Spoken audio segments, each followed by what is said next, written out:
আগে কোনো বিভক্তি হওয়া যাবে না, ঐক্যবদ্ধভাবে আমাদের থাকতে হবে। আর আপনারা শুনেছেন মিসেস তানিয়া নওয়াব বলেছেন আমাদের এই অঞ্চলে অনেক হিন্দু ভাই বোনরা আছেন। আপনাদের বুকে হাত দিয়ে বলেন, আওয়ামী লীগের আমলে আপনারা বেশি ক্ষতিগ্রস্ত হয়েছেন না বিএনপির আমলে ক্ষতিগ্রস্ত হয়েছেন? আওয়ামী লীগের আমলে। আওয়ামী লীগ আপনাদের মন্দির দখল করছে।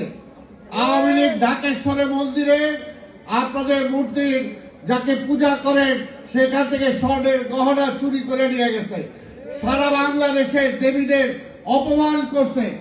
কাজে সেই আওয়ামী লীগ আর ওই নৌকা ওইটা তো ডুবে গেছে, ওইটা আর ডাকবে না।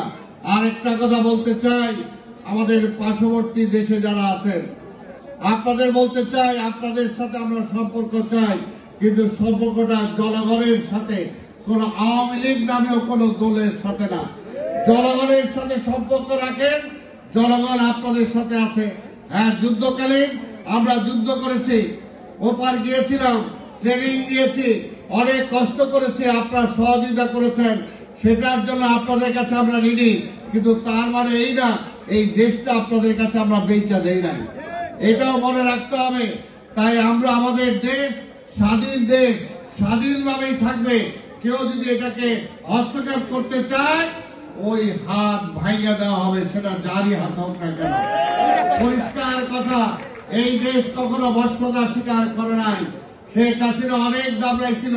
শুধু বলতে চাই, শেখ হাসিনা মাঝে মাঝে বলতো বিএনপি কই, বিএনপি বিএনপি তো নাই, তারেক তো নাই, বিএনপি তো খুঁজা পাওয়া যায় না। হাসিনা হয়তো তোমারই খুঁজা পাওয়া যায় না, আওয়ামী লীগ তো খুঁজা পাওয়া যায় না। বিএনপি ওই চরম সময়ও ছিল, শত অত্যাচার, নিপীড়ন, নির্যাতনের মুখেও কিন্তু বেগম খালেদা জিয়ার সৈনিকরা, তারেক রহমানের সৈনিকরা সারা দেশে ছিল। এই আসম আব্দুর রব বাংলাদেশের পতাকা তুলেছিল, এই আসম আব্দুর রব। আজকে বলে অনেকে আওয়ামী লীগ এই করছে, আওয়ামী লীগ ওই করছে। আরে সময় থাকলে বলা যেত আওয়ামী লীগ কিছুই করে নাই। স্বাধীনতার যুদ্ধ আমরা করছি, পতাকা তুলছে আসম আব্দুর রব। স্বাধীনতা যুদ্ধের ঘোষণা দিয়েছে শহীদ রাষ্ট্রপতি জিয়া রহমান। আপনারা আওয়ামী লীগ কোথায় ছিলেন?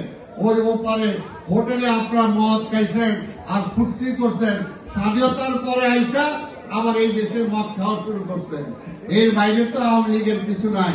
তাই ভাইরা আমার, সেই আওয়ামী লীগ এই দেশের জন্য রাজনীতি করে না, এই দেশের মানুষের জন্য রাজনীতি করে না। এই আওয়ামী লীগ যাতে আবার এই দেশের মানুষের উপরে খবরদারি করতে না পারে, সেটার জন্য পাহারা বসাইতে হবে সব জায়গায়, সব এলাকায়। ভুয়া তো অবশ্যই, ভুয়া তো বলছি।